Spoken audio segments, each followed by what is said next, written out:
Bible dit, si quelqu'un est en Christ, alléluia. Si quelqu'un, c'est la condition, si quelqu'un est en Christ, il se passe quelque chose. Qu'est-ce qui se passe? Il est une nouvelle créature. Alléluia. Disons ça tous ensemble. Si quelqu'un est en Christ, répétez après moi, si quelqu'un est en Christ, alléluia. Non, dites-le avec foi, avec conviction, mes amis. Si quelqu'un est en Christ, encore une fois, si quelqu'un est en Christ, encore une fois, si quelqu'un, encore une fois, si quelqu'un est en Christ, ça c'est la condition. Amen. On le dit une dernière fois. Si quelqu'un est en Christ, qu'est-ce qui se passe? Il est une nouvelle créature. Il est une nouvelle créature. Je prie que le Seigneur nous ouvre l'intelligence ce matin pour comprendre les Écritures. Si quelqu'un est en Christ, il est une nouvelle créature.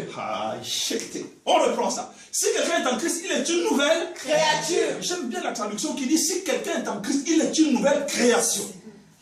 C'est pour ça qu'ici nous appelons la maison du potier. Si quelqu'un est en Christ, il est une nouvelle création. Parce que le Seigneur nous prend comme de l'argile. Il transforme. Il donne une forme. Il donne quelque chose de différent. Et quand on te voit, ça fait plaisir à voir. Même si tu étais rejeté, on te commence de te regarder. Il se passe quelque chose dans cette personne. Parfois on ne te dit pas. Mais on voit. Parce que si quelqu'un est en Christ, il est une nouvelle création. Et la Bible dit, les choses anciennes sont passées. Les choses anciennes, c'était parfois le deuil. Les choses anciennes, c'était parfois les pleurs. Les choses anciennes, c'était parfois la difficulté. Tu te dis, qu'est-ce qui va se passer? L'envie de te suicider. L'envie de supprimer ta vie. Tu te dis, parce qu'il n'y a plus de raison, la vie n'a plus de goût. Mais la Bible dit, les choses anciennes sont passées. Alléluia. Il faut qu'on comprenne. Vous savez, la parole de Dieu, ce n'est pas un mystère. La Bible dit que l'Éternel a fait toutes choses simples pour que nous, justement, nous en jouissions. Alléluia.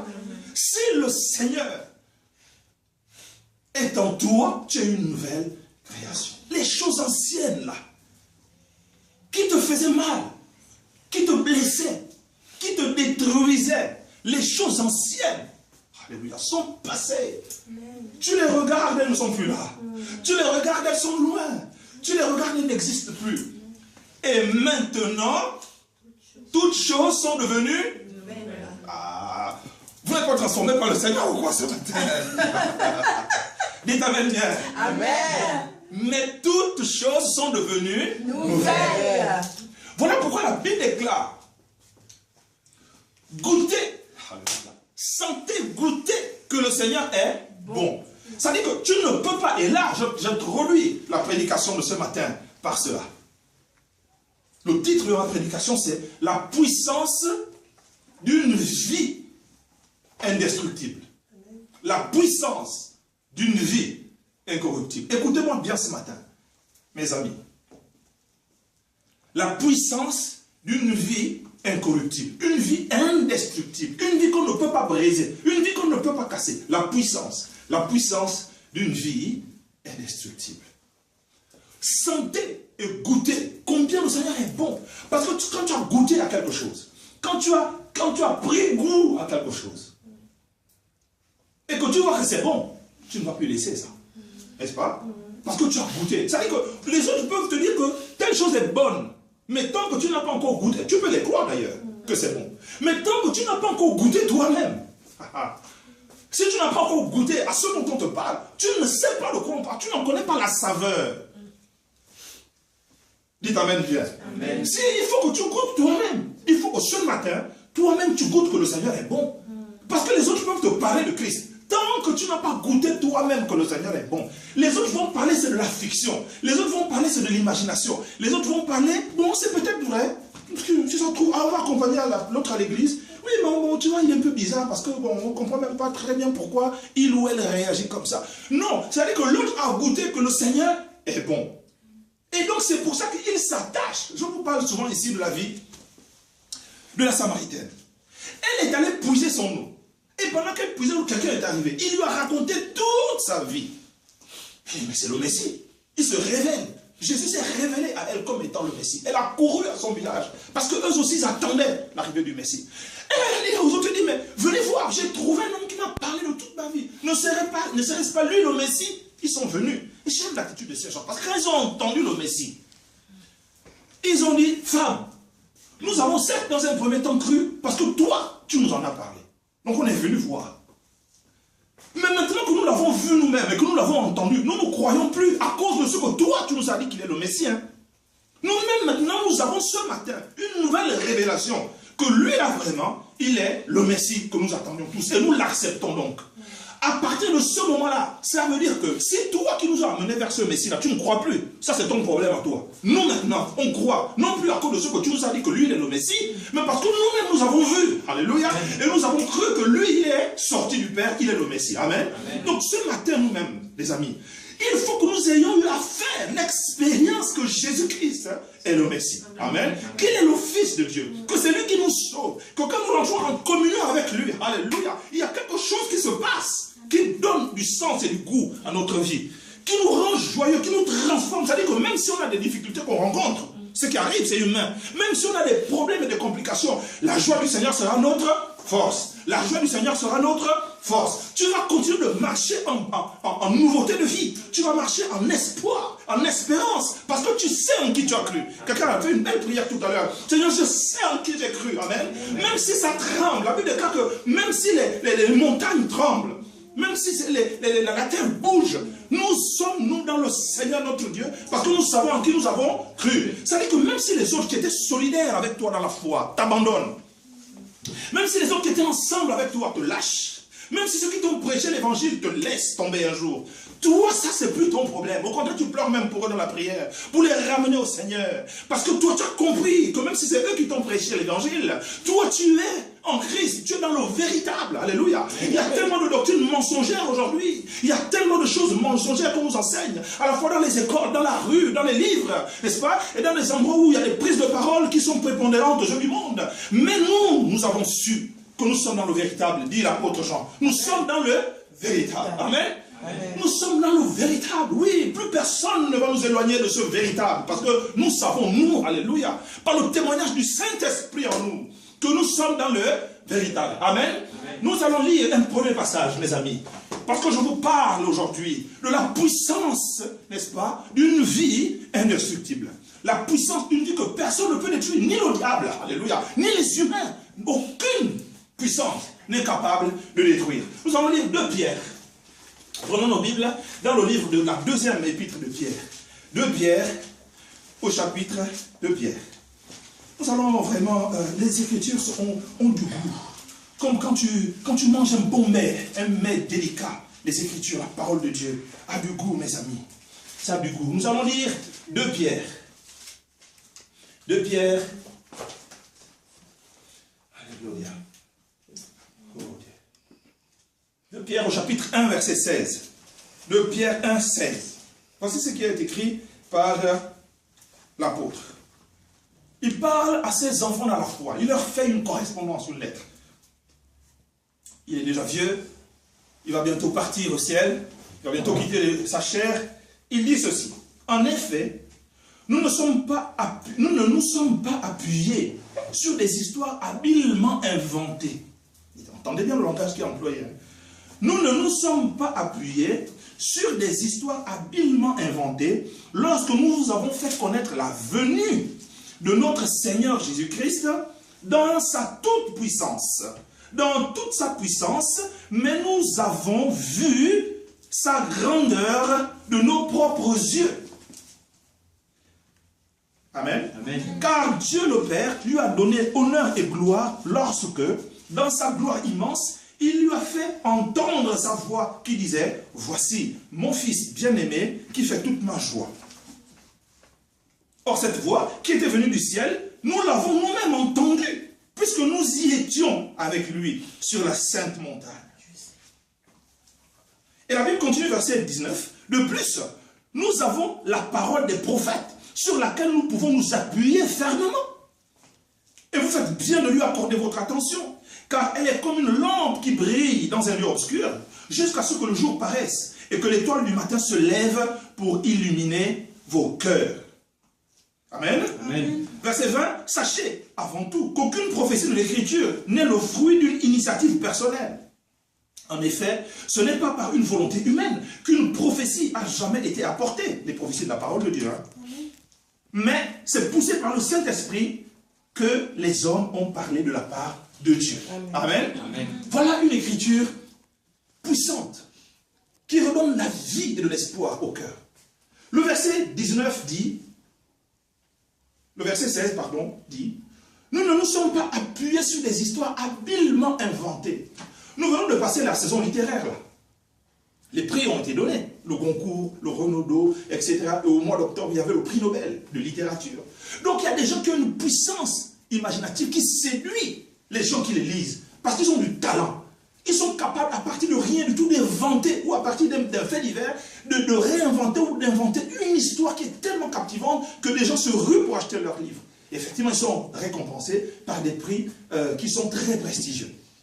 Mais l'apôtre Pierre dit, non, quand nous avons parlé de la puissance de Jésus, quand nous avons parlé de la puissance de Christ, nous ne nous sommes pas appuyés sur des histoires habilement inventées, construites, élaborées, n'est-ce pas? Le personnage va faire ceci, ensuite il va arriver à cela, je vais produire telle aventure ou telle intrigue, et puis je vais faire telle conclusion, je vais créer tel effet de suspense. C'est pas ça que nous avons fait. Ça, ce sont les romanciers qui savent faire ça. Ça, ce sont les scénaristes qui savent faire ça. Ça, ce sont les professionnels de l'imaginaire, n'est-ce pas? Qui, effectivement, sont capables de monter de toute pièce une fiction télévisée, cinématographique ou romanesque, pour pouvoir vraiment nous amener à la beauté d'une histoire inventée. Mais là, Pierre dit non, c'est plus sérieux que ça. Non, on n'a pas fait ça. Nous, on ne s'est pas appuyé sur des histoires inventées. Autrement dit, votre foi, mes amis, ne repose pas sur des histoires qu'on a inventées. Est-ce que vous me comprenez? Nous ne sommes pas réunis ce matin parce qu'on vous a inventé une belle fiction où on nous a dit un jour qu'il y avait un Jésus-Christ qui est venu dans le monde et qui nous a sauvés et qui a fait ceci, qui a fait cela pour nous. Non. L'apôtre dit, nous ne nous appuyons pas sur ça. Ce ne sont pas des fictions. Alors c'est quoi si ce n'est pas une fiction?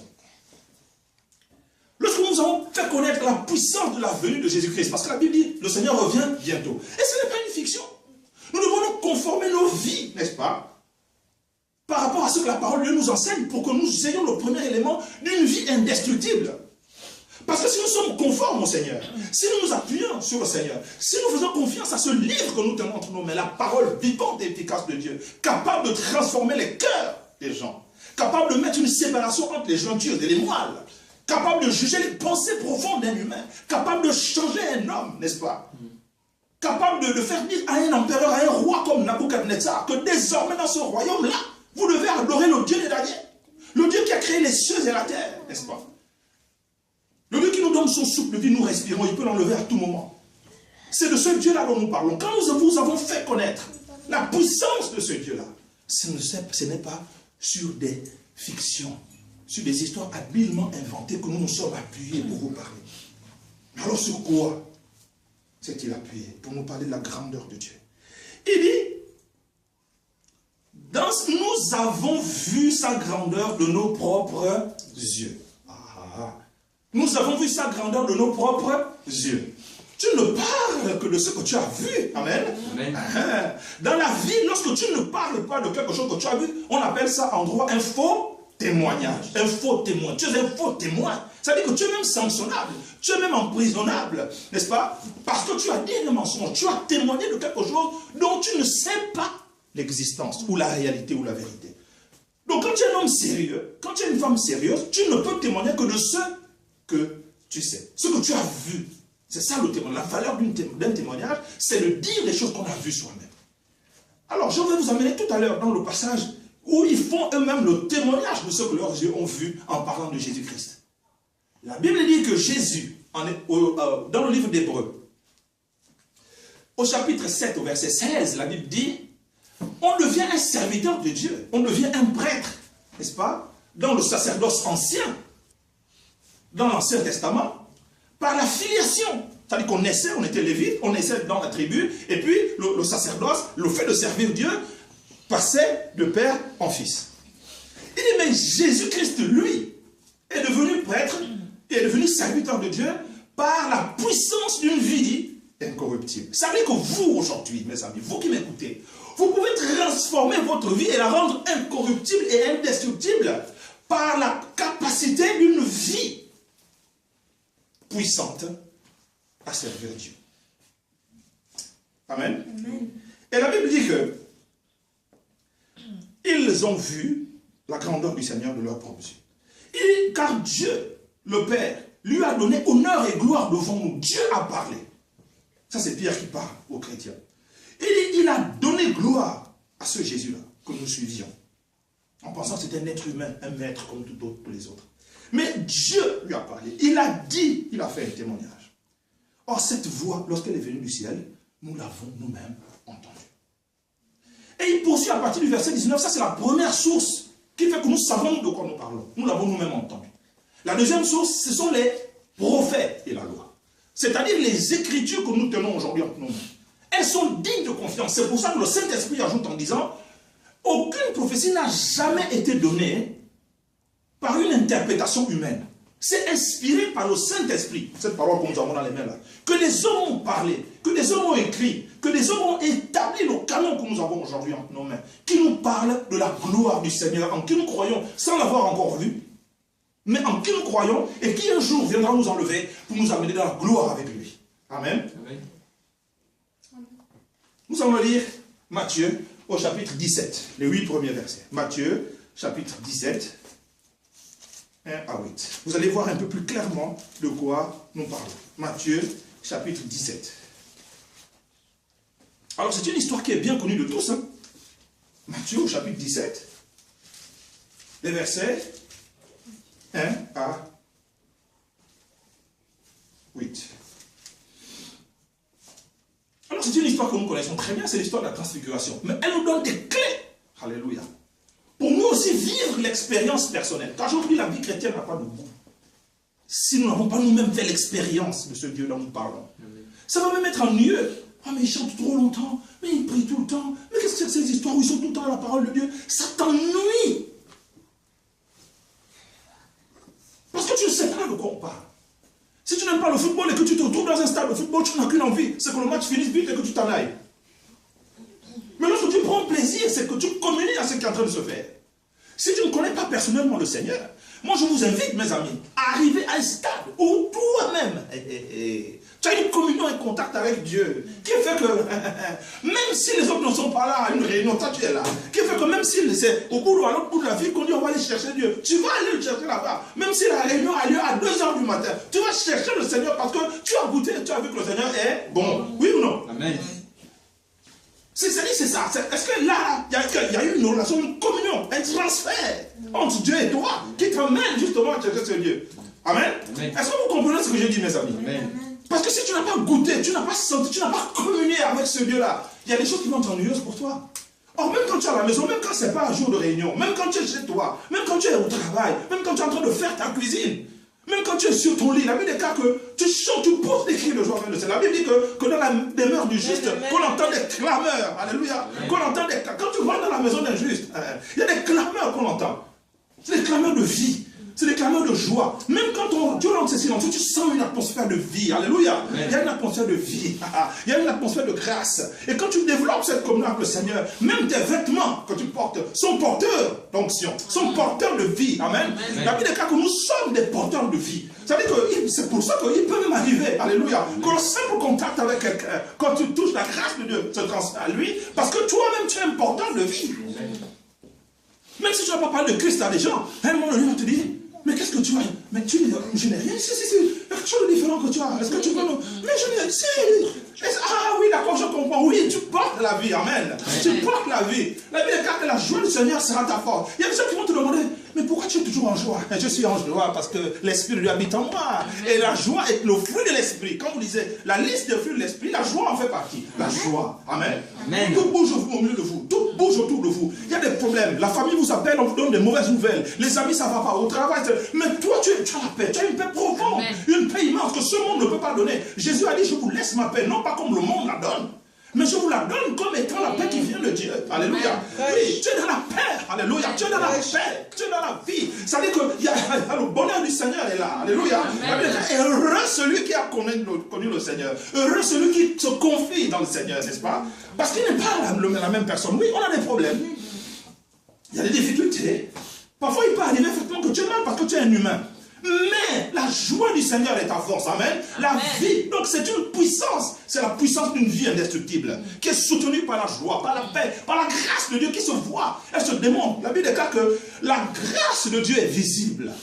Quand on peut voir la grâce de Dieu sur ta vie, par la manifestation de la vie, de la joie, de la prospérité, de l'abondance. Je ne parle pas seulement de l'argent. Je parle d'une prospérité, d'une vie qui fait que quand on te voit, ça respire la grâce. Même quand le jour où ma mère s'est convertie, je suis rentré dans sa chambre à coucher.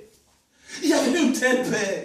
J'avais envie comme. Il n'y avait rien. C'était tout ce qu'il y avait de plus simple. Mais il y avait une présence. Il y avait une vie. Il y avait une grâce. J'avais envie de ça. Et je me disais, maman, il faut que je t'accompagne à l'église. Parce qu'il y avait là. C'est des choses qu'on ne peut pas dire avec le langage, vous savez. Mais des choses qui sont vivantes et qui sont vraies. Et la grâce de Dieu repose sur quelqu'un qui connaît le Seigneur vraiment. Amen. La grâce de Dieu repose sur vous, sur vos choses, sur vos affaires, sur votre. Même votre atmosphère. Vous savez, il y a des gens, quand vous êtes dans leur présence, ça ne donne pas envie de rester là. Parce qu'ils, comme on dit, ils dégagent des ondes négatives. N'est-ce pas? Parce que ce qui tourne autour, au fond d'eux, est tellement pestilentiel. Français. Tellement nauséabond que tu n'as pas envie de rester à ses côtés. Et comme il y a des gens, justement, quand vous êtes dans sa présence, vraiment, même quand vous avez le train à prendre, vous avez envie que ça se poursuive. Amen. Amen. Il y a une écart, la grâce. Alléluia. Amen. Tu as envie d'être là. Tu as envie que ça finisse. Parce qu'il y a la vie de Dieu. Alléluia. C'est qui est terrible. Tu n'as pas envie de partir. Parce qu'il y a la joie. Et le temps tourne. Et tu ne sais pas pourquoi ça tourne. C'est pour ça que quand Paul parlait, les gens n'avaient pas envie de partir. Quand Étiquette s'est tombé, c'est parce qu'il parlait péché toute la nuit. Il est tombé. Jésus a parlé pendant 3 jours. Vous vous rendez compte? Jésus n'a pas dit aux gens de jeûner. Pendant 3 jours, la Bible, quand ils l'ont suivi. Parce que quand il parlait, c'était bon. Il y avait du goût. Pendant 3 jours et 3 nuits, ils ont suivi Jésus. Je me demande comment ça s'est passé, puisque la nuit, il n'y avait pas d'éclairage. Comment ils faisaient? Mais ils sont restés pendant 3 jours. C'est pourquoi Jésus a dit, bon, je ne peux pas les renvoyer à l'argent. Donnez-leur à manger vous-même. Et il a multiplié les pains. 3 jours, ils l'ont suivi. La Bible déclare que quand Jésus changeait de ville, il allait ailleurs. On le suivait. On le poursuivait même. Parce qu'il y avait la vie. Il y a des gens comme ça. Vous aimez rester en leur présence. Amen. Amen. Parce que l'Esprit de Dieu habite en vous. Toutes choses sont devenues nouvelles. Et vous avez donc une vie, la puissance d'une vie incorruptible. Et les gens aiment rester en votre présence. Ne soyez pas surpris si les gens vous pourchassent. Ne soyez pas surpris. Vous dégagez quelque chose de bon. C'est tellement rare aujourd'hui en ce monde d'avoir quelque chose de bon en soi. Et tu ne vas pas comprendre pourquoi il va se débrouiller toujours à vouloir être à côté de toi. Tu ne comprends pas la raison, parfois. Non, mais parfois, ne c'est pas un sorcier. C'est toi qui as quelque chose de bien qui suit. Amen. Même les sorciers vont te suivre parce que tu as quelque chose de bon. La Bible dit que quand Philippe est arrivé à Samarie prêcher l'évangile, même le sorcier a suivi Philippe. Parce que tout le monde est allé à Philippe. Il s'est dit, moi je ne vais pas rester seul. Il dit, tiens, moi aussi je m'en vais là-bas. Là-bas, il y a des bonnes choses. Il y a le baptême là-bas. Là-bas, il y a la vie, la parole. Lui-même, sorcier, il est venu demander le baptême. Pourquoi vous avez peur des sorciers? Laissez-les venir à nous. Alléluia. Laissez les sorciers venir à la maison du potier international, maison de prière pour toutes les nations. Même pour les sorciers. Laissez-les venir. Bénissez-les. Parce que nous avons quelque chose que d'autres personnes ne peuvent pas voir. Nous avons la vie en nous. Dites amen bien. Amen. Nous avons la vie, mes amis. La vie chrétienne, il n'y a rien de meilleur. Nous avons la vie. Matthieu chapitre 17. La Bible dit, 6 jours plus tard, Jésus prit avec lui Pierre, Jacques et Jean, son frère, et les amena sur une haute montagne à l'écart. Il fut transfiguré devant eux. Son visage se mit à resplendir comme le soleil. Ses vêtements prirent une blancheur éclatante, aussi éblouissante que la lumière. Il y a des passages qui disent, de ce même verset, que les vêtements de Jésus étaient aussi blancs qu'il n'y a aucun blanchisseur sur la terre pour les rendre aussi blancs. Et voici que Moïse et Élie leur apparurent. Ils s'entretenaient, ils parlaient avec Jésus. Pierre s'adressa à Jésus et lui dit, Seigneur, il est bon, oui, quand la parole de Dieu, il est bon que nous soyons ici. Si tu es d'accord, mais moi je me fais pareil. Jésus est là. La gloire de Dieu est là. Il est bon que nous soyons ici. Construisons des maisons ici, notre vie, construisons. Parce que c'est bon. L'ambiance est bonne, l'atmosphère est bonne. Qui aime souffrir ici là? Qui c'est qui aime la souffrance? Le Seigneur est là, tu vas aller où encore? Construisons nos maisons ici. Le Seigneur est là, nous sommes sur la montagne à l'écart de tout le monde. On a laissé le monde, on a laissé les gens. Nous on est avec le Seigneur, c'est bon, restons là. Souvent quand on prêche sur ce passage, on critique Pierre. Mais Pierre était intelligent. Il a vu Jésus transfiguré et la gloire de Dieu apparaître. Il y a Moïse, il y a Élie qui parlent avec Jésus. Mais qui va accepter de descendre et repartir là où il était? Qui est fou?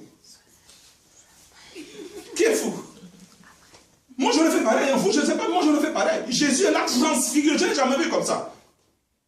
Et Dieu, j'entends la voix de Dieu parler. Et Moïse est là, et Élie. Qui va descendre encore là-bas? Pas bien, hein? Il y a des gens qui ont reconnu, qui ont vu le Seigneur. Hein? Ils ont vu, ils ont vécu la gloire de Dieu, ils ont même été enlevés, n'est-ce pas, au paradis. Quand Jésus leur a dit, bon, la visite est terminée, retournez sur la terre, ils ont dit jamais. Qui va? Mais qui est fou? Tu es venu vivre la grâce de Dieu, tu veux repartir dans un endroit où les choses sont compliquées? Jamais. Vous-même, c'est votre problème, mais moi, j'ai vécu ça là. Donc Pierre a raison. Il dit, on va construire peut-être des tentes ici. Regardez même ce qu'il dit. Il dit, Seigneur, il est bon que nous soyons ici. Si tu es d'accord, je vais dresser ici 3 tentes. Il y a combien de personnages sur leur montagne? Il y a Jésus, il y a Élie, et il y a Moïse, et il y a Pierre, Jacques et Jean, n'est-ce pas? Donc ça fait combien de personnes? 6. Donc il aurait pu dire, oh, je vais construire 6 tentes. Il dit, moi, c'est pas grave. Nous-mêmes, si on reste à la belle étoile, il pleut. C'est pas grave. Il y a le soleil, c'est pas grave. Il y a du vent. Parce que quand vous êtes en montagne, il y a du vent. Hein. Parfois, il fait très fort. Il dit, nous, on peut souffrir des intempéries, c'est pas grave. Mais je vais construire une pour toi, une pour Moïse, une pour Élie. Non, c'est pas grave. Nous, on ne compte pas. Nous, mais laissez-nous seulement. Laissez-nous seulement rester là, c'est bon. Il y a des gens qui vont vous suivre parce que c'est bon. Laissez-nous rester là, c'est bon. Nous, on veut rester là. Qui ne va pas réagir comme? Qui est fou? Qui c'est qui est fou? Toi, tu sais que là, il y a les bonnes choses et tu vas partir. Mais est-ce que tu es normal? Qui est fou? Amen. Amen. Il dit, pendant qu'il parlait, une nuée lumineuse les enveloppa et une voix sortit qui disait, celui-ci, Jésus là, dont vous parlez, c'est mon fils à moi, Dieu, mon fils bien-aimé. C'est lui qui fait toute ma joie. Écoutez-le.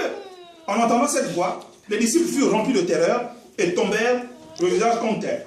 Mais Jésus s'approcha et posa la main sur eux en disant, relevez-vous, n'ayez pas peur. Alors ils se levèrent les yeux et ne virent pas plus que Jésus seul. Amen. Amen. De quoi est-ce que je vais vous parler ici? La puissance d'une vie incorruptible. Alors il y a un premier concept pour vivre ces choses. Il y a une première idée, il y a une première pensée. C'est celle du premier verset. La Bible dit que Jésus avait eu à prendre qui? Pierre, Jacques et Jean pour les amener sur une autre montagne à l'écart.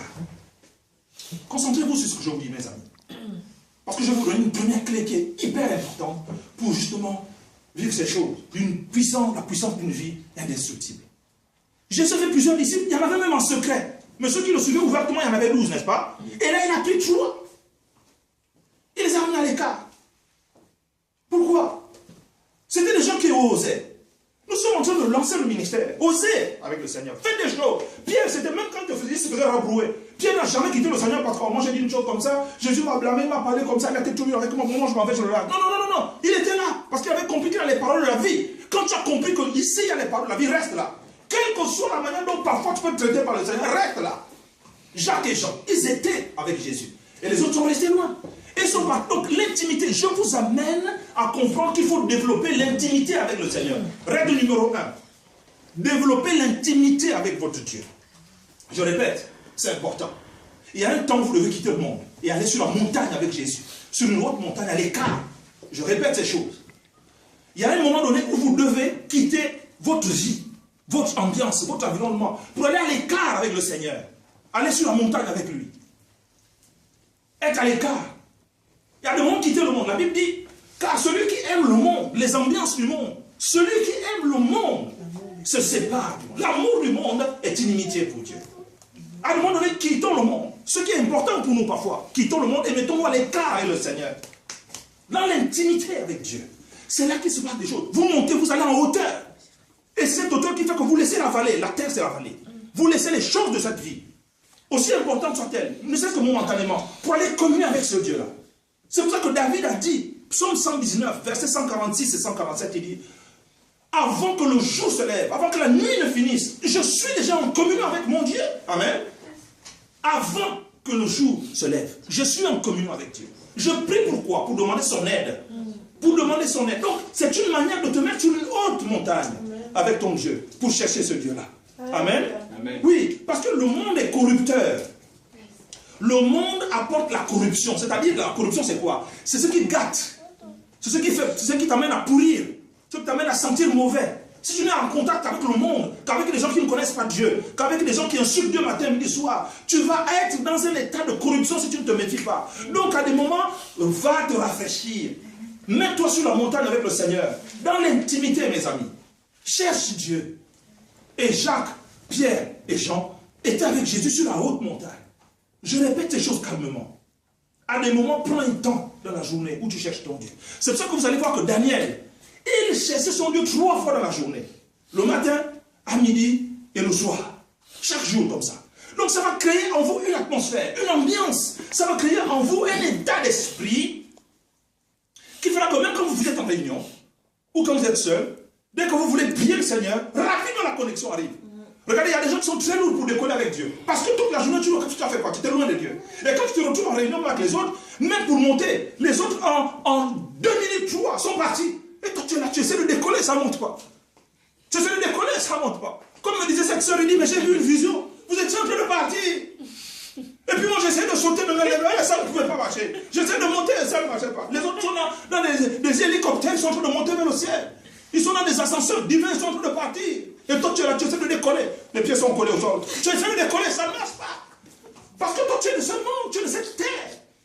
La puissance d'une vie incorruptible. Je vous parle de la puissance pour trouver un petit moment pour parler à Dieu. Tu as du mal à trouver ça.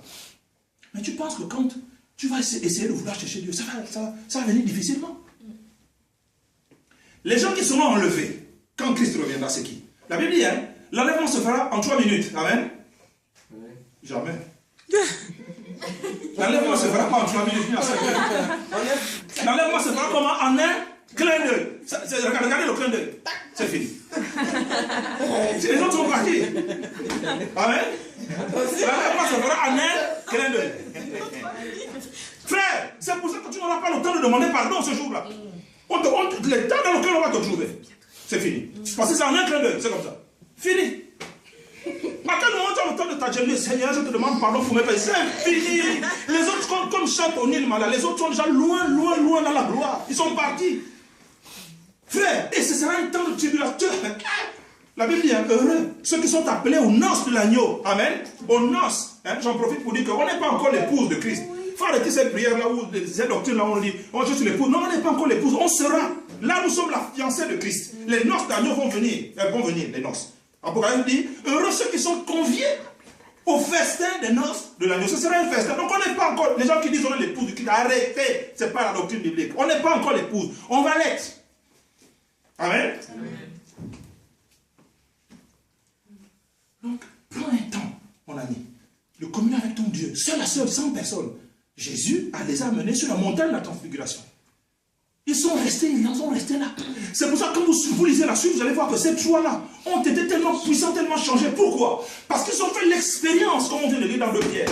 Ils ont fait l'expérience que ce dont nous parlons là, ce ne sont pas des fictions, ce n'est pas de l'imaginaire. Nous avons été sur la montagne, nous avons vu. Vous comprenez le rapport entre Matthieu maintenant et 2 Pierre qu'on a lu tout à l'heure. Et nous avons nous-mêmes vu. Ils ont vu quoi? Ils ont vu le Seigneur se transfigurer. Qu'est-ce que ça signifie se transfigurer? C'est changer d'aspect pour être dans un état tellement éclatant, tellement glorieux. Ils se sont dit, c'est pas possible. Nous sommes avec lui tous les jours. Mais ça, c'est qui? Pierre se portait une bombe. Là, c'est trop bon, là. L'affaire là, c'est trop bon. Remarquez que la Bible dit qu'il a apparu dans sa gloire. C'est-à-dire que les vêtements qu'il portait là, la Bible dit que même les vêtements ont été changés à un éclat. Tel qu'il n'y a pas un blanchisseur, le livre de Marc, qui est capable de rendre des vêtements aussi blancs. Amen. Amen. Vous savez, quand on parle de la gloire du Seigneur, il y en a qui ne savent pas de quoi on parle quand on parle de la gloire de Dieu. La gloire, ça veut dire que son aspect devient comme le soleil. Est-ce que tu peux regarder le soleil? Hein? Répondez-moi. Tu peux regarder le soleil, enfin, faites l'expérience, hein? Sortez, regardez le soleil. Je crois que si vous êtes capable de faire 1 minute en regardant le soleil, c'est que venez pour vous, je vais prier pour vous. Il y a un problème quelque part. Parce que si tu regardes le soleil, normalement, tu vas t'éblouir. L'éblouissement. Ça veut dire si je regarde, même cette petite lumière que je suis en train de regarder, je ne peux pas la fixer plus longtemps. Parce que tu vas t'éblouir. Et c'est comme ça que Jésus était, ce jour-là sur la montagne de la transfiguration. Ça, c'est la gloire. Et il vit sa gloire. Ça veut dire qu'ils l'ont vu dans son état réel. Comment il est exactement? Ça veut dire qu'il a pris un corps pour venir dans le monde pour nous sauver. Et ils l'ont connu sous cette forme-là. Mais ce jour-là, Jésus a montré sa gloire. Il a dit, vous allez voir qui je suis. Je suis le Fils de Dieu. Mais ça veut dire quoi? Voyez-moi dans ma réalité le Fils de Dieu qui viendra vous sauver. Et qui va vous changer dans le même état. Nous serons comme ça. La Bible dit que les corps que nous avons là sont les corps mortels, nous allons les laisser. C'est pour ça que c'est malheureux si tu t'attaches seulement aux choses de ce corps. Si tu t'attaches seulement aux choses de cette vie, de ce monde, tu vas être malheureux. Parce que nous avons une gloire qui arrive. Amen. Il y a quelque chose de différent. Nous serons transformés. La Bible dit en un clin d'œil. Nous serons transformés à la même image que lui. À la même nature que lui. Nous serons changés. Et la Bible dit que, verset 2, il fut transfiguré devant eux. Ça veut dire quoi? Ça veut dire que son visage se mit à resplendir comme le soleil. Nous sommes en train de prier un Dieu vivant, mes amis. Dites amen bien. Amen. Nous prions un Dieu que nous ne connaissons même pas. Regardez, il y a une idée de ce Dieu dont nous parlons. C'est ce que l'Apocalypse de Jean dit au verset 1. Jean avait toujours, le même Jean là qui est sur la montagne de la transfiguration, il avait toujours vu Jésus. Il a même assisté à la transfiguration de Jésus. Mais le jour où Apocalypse 1 existe, il est en prison sur l'île de Patmos, en Turquie là. La Turquie actuelle. La Bible dit que lorsqu'il a vu le Seigneur, il est tombé comme mort à ses pieds. Parce qu'il ressemblait à quoi? Vous voulez que je vous donne la description? Vous l'avez lu ou pas? Hein? Vous connaissez la description de l'Apocalypse chapitre 1? Bon, que quelqu'un lise Apocalypse chapitre 1, s'il vous plaît. Vite fait. Jean, votre frère, et qui est part avec vous à la tribulation et au royaume et à la persévérance en Jésus, j'étais dans l'île appelée Patmos, à cause de la parole de Dieu et du témoignage de Jésus. Je fus ravi en esprit au jour du Seigneur, et j'entendis derrière moi une voix forte comme le son d'une trompette, qui disait: ce que tu vois, écris-le dans un livre et envoie-le aux 7 églises, à Éphèse, à Smyrne, à Pergame, à Thyatire, à Sardès, à Philadelphie et à Laodicée. Je me retournai pour connaître quelle était la voix qui me parlait, et après m'être retourné, je vis 7 chandeliers d'or. Et au milieu des 7 chandeliers, quelqu'un qui ressemblait à un fils d'homme, vêtu d'une longue robe et ayant une ceinture d'or sur la poitrine. Sa tête et ses cheveux étaient blancs comme de la laine blanche. Voilà. Sa tête et ses cheveux étaient comment? Blancs comme de la laine blanche. Continue. Comme de la neige, ses yeux étaient comme une flamme de feu. Ses yeux étaient comme une flamme de feu. Ses pieds étaient semblables à de l'airain ardent, comme s'il eût été embrasé dans une fournaise. Et sa voix était comme le bruit de grandes eaux. Voilà. Amen. Amen. Ça donne une idée du Dieu que nous prions, hein, tel qu'il est. Ça dit que la gloire est insoutenable, si tu le regardes. Et donc, c'est ce que le Seigneur nous dit ici. Jésus s'est transformé, pas exactement comme dans Apocalypse, qu'on vient de lire. Mais il a donné un aspect de sa gloire. Ça Bible dit que son visage était resplendissant comme le soleil. N'est-ce pas? Et les vêtements, ses vêtements prirent une blancheur éclatante, aussi éblouissante que la lumière. Parce que la lumière est éblouie. Et voici que Moïse et Élie leur apparurent, ils s'entretenaient avec Jésus. Donc l'intimité, il faut la développer. Et les autres qui sont restés en bas n'ont pas vu cet aspect-là du Seigneur. Ils n'ont jamais connu Dieu qui était en Jésus-Christ avant sa résurrection, comme ces trois-là l'ont connu. Donc ils ont eu accès à une intimité, ils ont eu accès à un secret que les autres n'ont pas eu. Ils ont vu la gloire du Seigneur. Ils ont vu qui était le maître avec qui ils marchaient. C'est pour ça que je vous dis, si on n'a pas cette expérience de Dieu, on ne sera pas capable de le servir et de marcher avec lui tel qu'il s'attend à nous. Donc il faut absolument que nous-mêmes nous fassions l'expérience, n'est-ce pas, de cette communion avec Dieu où le Seigneur va se révéler à nous tel qu'il est. Je répète ça. Il faut que le Seigneur se révèle à toi tel qu'il est pour que ta foi soit assise non plus sur ce que les autres ont dit, mais sur ce que toi tu as vécu avec ce Dieu-là. Il faut absolument que ta foi, ta confiance, ça veut dire, il y a un temps où tu peux avoir suivi le Seigneur dans l'église, parce que les autres ont témoigné du Seigneur et c'était vrai. Ça veut dire qu'il faut grandir, il faut monter. Ça veut dire qu'il y a un temps où ta vie avec Dieu, là, ta communion avec Dieu, doit évoluer à un point où désormais, c'est toi qui as fait l'expérience de la splendeur du Seigneur, de la puissance du Seigneur, de la capacité qu'a le Seigneur à changer les choses. Si tu n'as pas encore fait toi-même cette expérience-là, il y a quelque chose de déficitaire. Il y a quelque chose qui manque. Et donc c'est normal que s'il y a des tempêtes, tu tangues. S'il y a des feux, tu brûles. S'il y a des balancements, tu balances avec. Parce que tu n'es pas trop sûr. Est-ce que c'est Jésus? Est-ce que ce n'est pas Jésus? Est-ce que c'est quelqu'un d'autre? Est-ce que les choses là sont même vraies? Alors la Bible là c'est un tissu de mensonges. Mais c'est des gens qui ont écrit avec leur imagination, non? Oh, peut-être qu'il y a des gens qui ont modifié. Et puis les traductions. Tu vas dans les histoires parce que tu n'as pas encore eu la splendeur, la certitude. N'est-ce pas? En montant sur la montagne, ils ont fait l'expérience de ce Jésus-là. Et moi je vous dis, mes amis, tant que tu n'as pas expérimenté toi-même qui est le Dieu que tu pries, il y a quelque chose qui manque. Il y a quelque chose qui manque à ta vie. Or, l'expérience se fait où? Elle se fait sur la montagne, à l'écart du monde, à l'écart de cette vie, à l'écart des distractions. N'est-ce pas? C'est là qu'il faut partir. Moi, je vous encourage dans ce ministère. Je vous encourage à partir régulièrement devant ce Dieu-là, sur la haute montagne. À l'écart, vous et lui seulement. Et communier. De façon à ce qu'à cet endroit, en ce temps spécial, en ce lieu, ta vie, n'est-ce pas, commence de lui ressembler. Et tu as goût à rester là. Parce que là où il y a la présence de Dieu, c'est pour ça que le psalmiste dit, un jour dans tes parvis vaut mieux que 1000 ailleurs. Voilà, ils sont là dans la présence du Seigneur. Et Pierre dit, nous on veut construire notre ville. On veut rester là, on va construire les tentes, même pas pour nous. Nous on peut rester au soleil, c'est pas grave. La pluie, les vents. S'il neige là-bas, c'est pas grave. Mais vous là, restez là. On va vous faire une maison. Parce que la présence est glorieuse, elle est bonne. Amen. L'intimité avec Dieu. L'intimité avec Dieu, c'est important. Et ils ont eu accès à des choses que les autres n'ont pas vues. Moïse qui apparaît là, il est mort depuis. Hein. C'est les mystères. Élie, il est mort depuis. Ça dit, Moïse, c'est le père de la loi. La loi, l'Ancien Testament, ça dit que les lois de Dieu ont été données par cet homme-là au peuple. Tu ne tueras point. Tu ne voleras point. Tout le système juridique mondial est basé sur ça. N'est-ce pas? La parole de Dieu, la loi de Dieu a été donnée par Moïse. Et les prophètes, le prophète type, c'est Élie. Ces deux personnages importants apparaissent à Jésus. Mais les autres sont restés en bas. Les autres auraient pu vivre cette expérience-là. Mais ceux qui l'ont vécu, ce sont ceux qui sont montés avec Jésus. Et c'est pourquoi quand vous lisez 2 Corinthiens au chapitre 12, l'apôtre Paul témoigne de lui-même en disant, moi, je suis allé expérimenter des choses dans le 3e ciel, pas dans la présence de Dieu.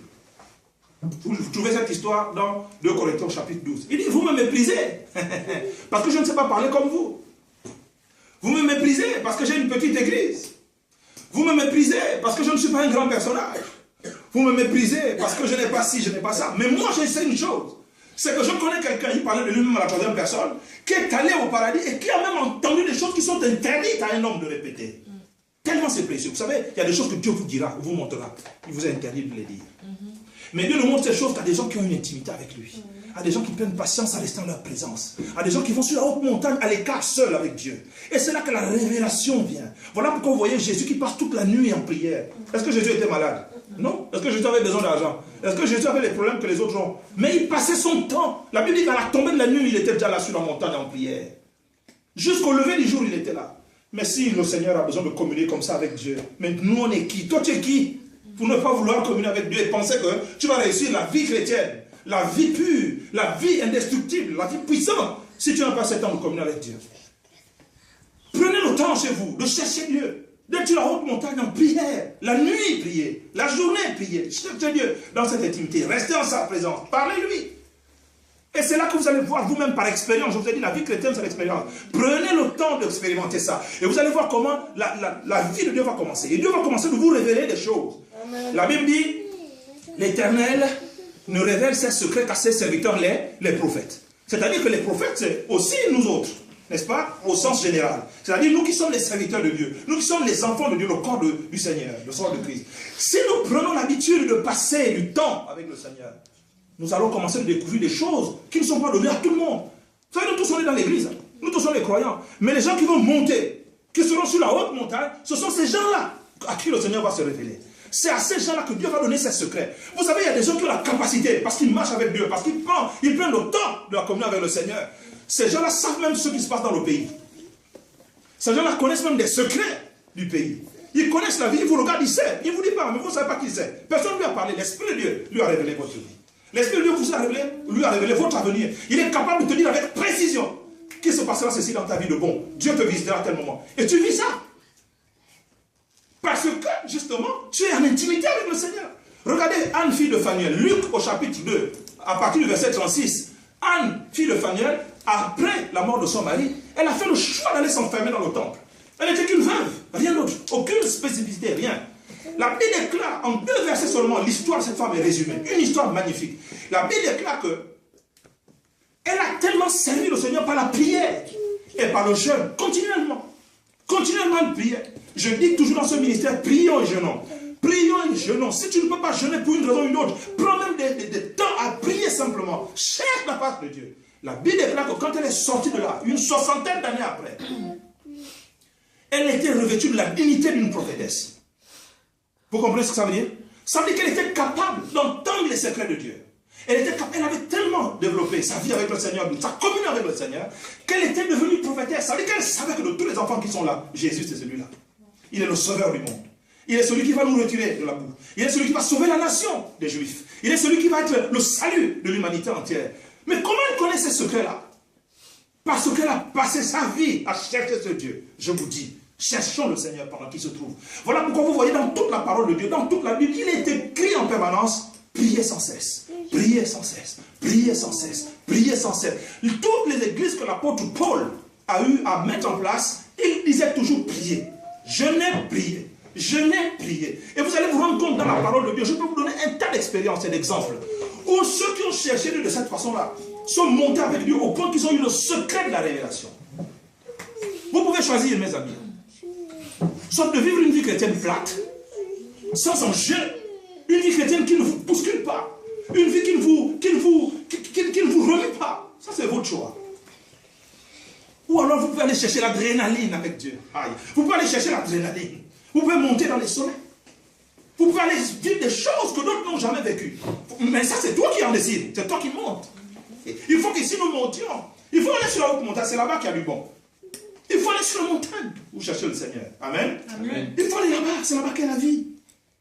C'est là-bas que tu entends la voix de Dieu. C'est Dieu qui parle maintenant. La voix de Dieu ne s'entend pas dans la vallée. C'est sur la haute montagne qui dit, celui ici que vous suivez là, ta foi, elle est réelle. La Bible que tu lis, c'est la parole de Dieu. Là où tu avais un doute, Dieu t'éclaire. Dieu te dit ce que tu attends là, ma fille. Bon, toi tu penses que ça c'est bien, non mais regarde, là c'est parfait. Ah oui Seigneur, et tes yeux s'ouvrent. Ça veut dire qu'il y a une expérience que tu vis.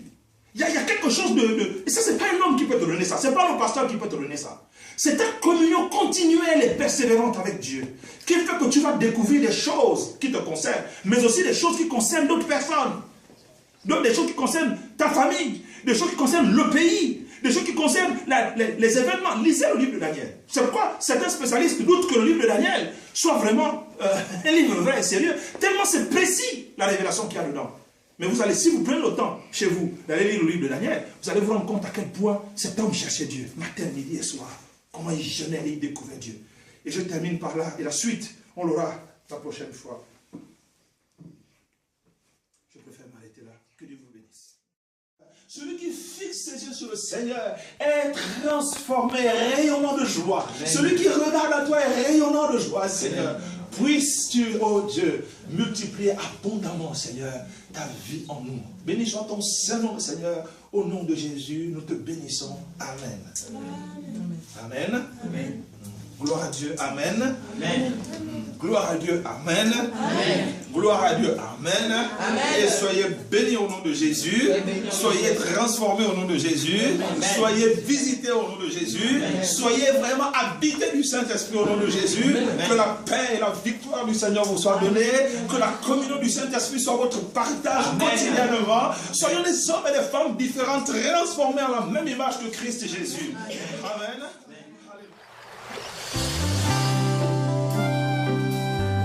Alléluia.